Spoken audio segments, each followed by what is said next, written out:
బాబాయ్ కొంచెం అన్నము పెడుతున్న రోజు వీళ్ళకి అదే అతనికి ఒకటికి పెట్టాలా చాలా మంచి మంచి కారణాలు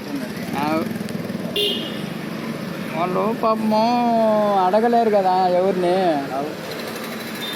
ఏదో మనము పెడితే తింటారు లేకపోతే లేదు.